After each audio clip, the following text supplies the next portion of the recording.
Selamat datang di Sedang Viral. Saya Yuliana Fonataba. Partai Demokrat baru saja merilis pernyataan tertulis yang menyatakan adanya pengkhianatan dalam koalisi perubahan. Pengkhianatan yang dimaksud Partai Demokrat adalah secara sepihak Ketua Umum Partai Nasdem Surya Paloh menetapkan Ketua Umum PKB Muhaimin Iskandar sebagai bakal cawapres Anies Baswedan di Pilpres 2024. Kita langsung minta penjelasan rinci dari Wasekjen Partai Demokrat Imelda Sari. Mbak Imel, Iya, Yuli, Mbak langsung selamat saja. malam.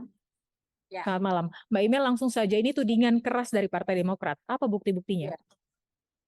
Baik, yang pertama bahwa seperti yang disampaikan oleh Sekjen kami dalam rilisnya yaitu Ibu Rifki Harsha pada beberapa waktu yang lalu, pertama bahwa memang kita sudah menyatakan kesepakatan itu pada tanggal 23 Januari untuk mengusung Capres Anies Baswedan. Dalam hal ini koalisi untuk mengusung Mas Anies Baswedan sebagai calon presiden bersama dengan Nasdem dan juga PKS. Kemudian setelah beberapa waktu kemudian ada pertanyaan yang memang menjadi permintaan dari kader tentu saja di bawah, kapan misalnya untuk deklarasi cawapres siapa. Dan pada bulan Juni itu bulan Juni 2023 kemarin, 14 Juni tepatnya, Capres Mas Anies Baswedan kemudian memutuskan untuk memilih Ketum AHY sebagai cawapres. Itu hasil kerja dari tim 8 sepanjang bulan itu. Jadi dari Januari kemudian juga sampai Juni itu udah 6 bulan. Dan kita juga melihat kemudian pada elektabilitasnya ya.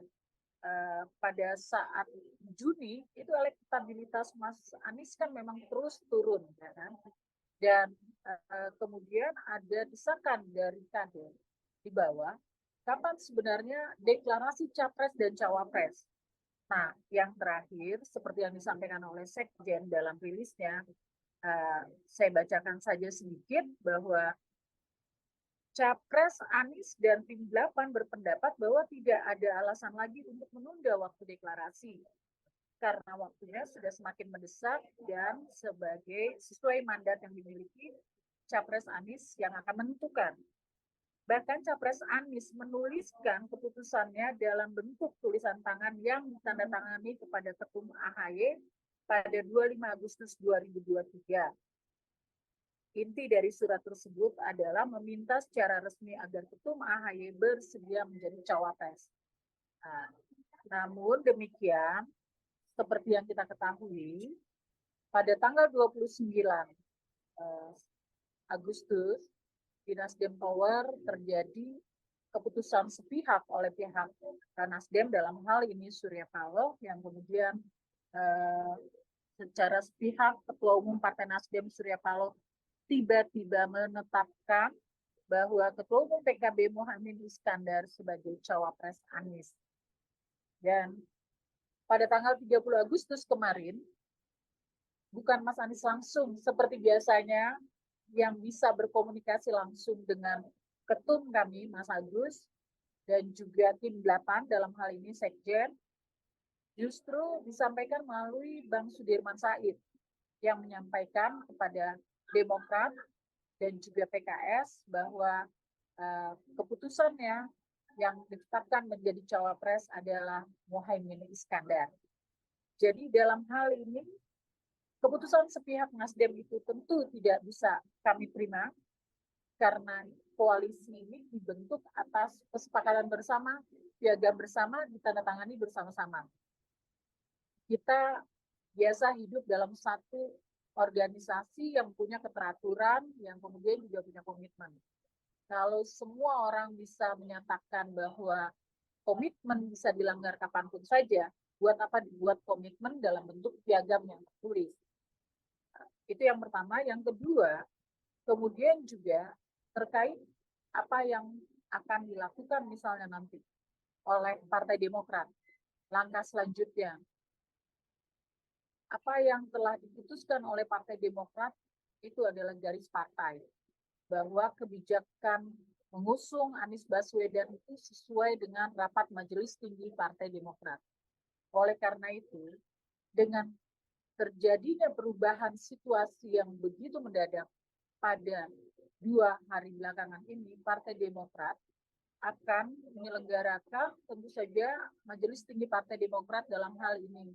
Ketua Majelis Tinggi Partai Demokrat yaitu Pak SBY, kemudian juga Sekretaris Majelis Tinggi Partai Demokrat ada Bang Andi Malarangeng, ada Ketua Umum Partai Demokrat, ada Bang Sekjen dan anggota Majelis Tinggi Partai Demokrat akan segera melakukan rapat berdasarkan ADART untuk memutuskan bagaimana langkah selanjutnya dari Partai Demokrat.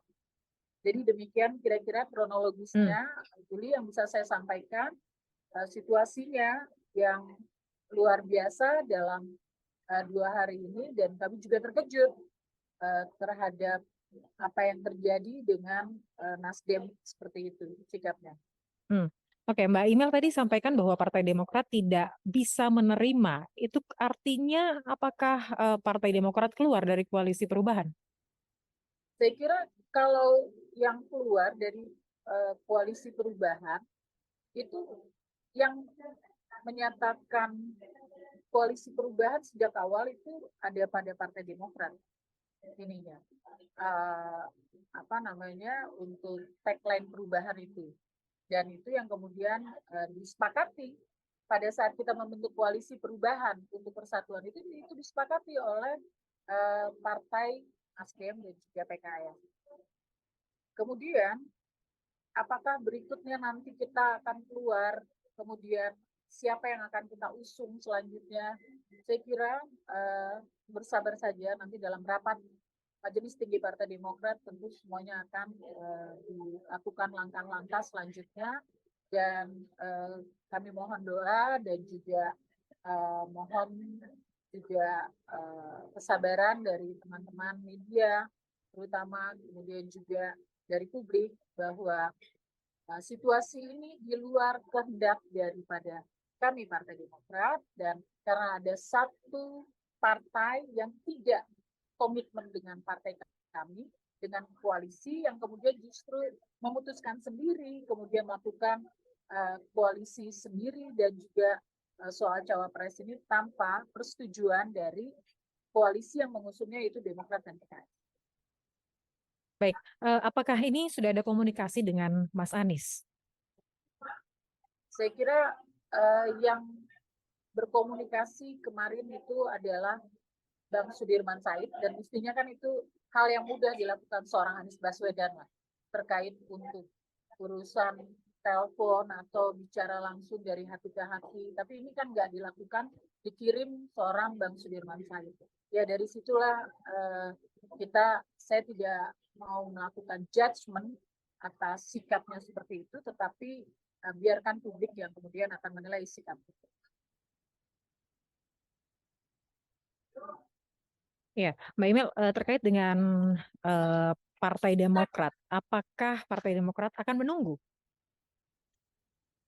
Partai Demokrat bukan menunggu, tetapi kami akan menunggu keputusan, karena untuk menyangkut Pilpres itu ada kewenangannya di Majelis Tinggi Partai.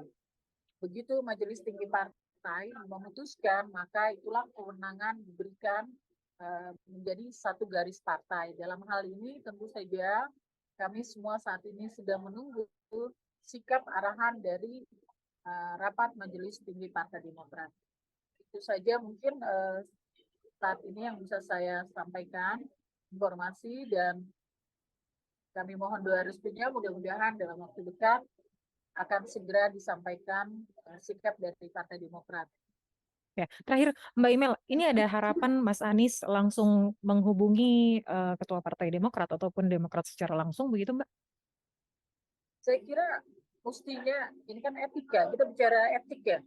Etik ya adalah hal yang wajar pada saat ibaratnya gini, perkenalan aja baik-baik, mau berkenalan kemudian ketemu baik-baik, jadi jangan kayak jalangkung ya, datang nggak diantar, pulang nggak dijemput, kira-kira kan harus ada etik dong. Secara etik menyampaikan, mohon maaf begini, tapi ini yang dikirim seorang Bang Sudirman Said untuk bertemu menyampaikan sikap yang kemudian kita tahu bahwa artinya dalam hal ini Mas Anies justru sibuk fokus untuk bertemu, saya baca sendiri juga dengan ibu dari Mas Muhaimin hari ini, pagi ini misalnya di Jawa Timur, tanpa memberitahukan sebelumnya kepada Mas Agus sebagai Ketua Umum Partai Demokrat, kemudian juga kepada partai yang lain. Baik, terima kasih Mbak Imel untuk waktunya sudah bergabung bersama kami di Sedang Viral. Selamat melanjutkan aktivitas Mbak Imel. Terima kasih. Dan itu dia tadi. Salam buat teman-teman di Liputan 6. Salam Mbak. Itu dia tadi wawancara kami dengan Imelda Sari, Wasekjen Partai Demokrat. Sampai jumpa. Salam Indonesia TV.